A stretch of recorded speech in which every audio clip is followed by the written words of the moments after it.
Hi friends, ఈరోజు ఈ వీడియోలో తెలంగాణ రైతులందరికీ ఒక మంచి అప్డేట్ వచ్చింది. నిన్న మార్చి 22వ తేదీన రైతులకు సీఎం రేవంత్ రెడ్డి గారు యాసంగి సీజన్కు సంబంధించి రైతు భరోసా మొదటి విడత 6,000 రూపాయలను విడుదల చేశారు. సో ఈ రోజు నుండి డబ్బులు ముందుగా వీరికి జమ అవుతాయి. ఎవరికి జమ అవుతాయి ఏంటి, అలాగే కొత్తగా అప్లై చేసుకోవడానికి సీఎం రేవంత్ రెడ్డి గారు టైం ఇచ్చారు. ఎవరు అప్లై చేసుకోవాలి ఏంటి, సో దానికి సంబంధించిన పూర్తి ఇన్ఫర్మేషన్ ఈ వీడియోలో తెలుసుకుందాం. అండ్ వీడియో మిన్నస్తే లైక్ చేయండి ఫ్రెండ్స్. మీరు చేసే ఒక లైక్ వల్ల ఈ వీడియో ఇంకో 10 మందికి రికమెండ్ అవ్వడం జరుగుతుంది ఫ్రెండ్స్. సో దాని ద్వారా ఈ ఇన్ఫర్మేషన్ అందరూ తెలుసుకోగలరు. సో ఏమాత్రం లేట్ చేయకుండా వీడియోకి వెళ్ళిపోద్దాం.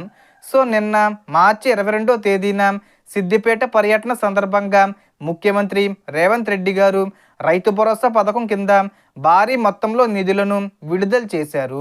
దాదాపు 70 లక్షల మంది రైతులకు లబ్ధి చేకూరేలా 3,600 కోట్లను ఒకేసారి బటన్ నొక్కి రిలీజ్ చేశారు.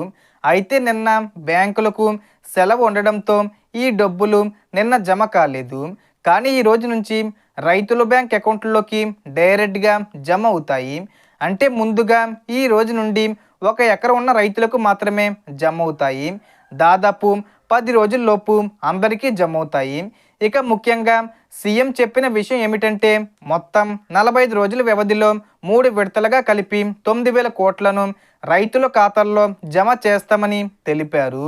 అంటే ఇది ఒకసారి మాత్రమే కాదు, వచ్చే రోజుల్లో కూడా రైతులకు సహాయం కొనసాగుతుందన్నమాట. ఇక రైతు భరోసా డబ్బులు ఇంకా పొందని వాళ్ళకు కూడా ఒక ముఖ్యమైన అవకాశం ఉంది. ప్రభుత్వం ప్రకారం మార్చి 25 వరకు మాత్రమే అప్లై చేసుకునే అవకాశం ఉంది. అంటే ఇంకా 2 రోజులు మాత్రమే టైం ఉంది. కాబట్టి వెంటనే అప్లై చేయడం చాలా ముఖ్యం. ముఖ్యంగా ఫిబ్రవరి 28 వరకు కొత్తగా పట్టాదారు పాస్బుక్ తీసుకున్న రైతులు, ఇప్పటి వరకు రైతు భరోసా డబ్బులు రానివారు లేదా బ్యాంకు వివరాలు నమోదు చేయని వారు తప్పకుండా దరఖాస్తు చేసుకోవాలని అధికారులు సూచిస్తున్నారు. అప్లై చేయాలంటే అప్లికేషన్ ఫామ్తో పాటు పట్టాదారు passbook, Aadhaar card, bank passbook xerox copy, అలాగే మొబైల్ నెంబర్ వివరాలు సమర్పించాలి. సో ఈ వీడియోలో ఇన్ఫర్మేషన్ ఇది ఫ్రెండ్స్. మీకు ఈ వీడియో నచ్చితే లైక్ చేయండి, షేర్ చేయండి అండ్ సబ్స్క్రైబ్ చేసుకోండి. Thanks for watching.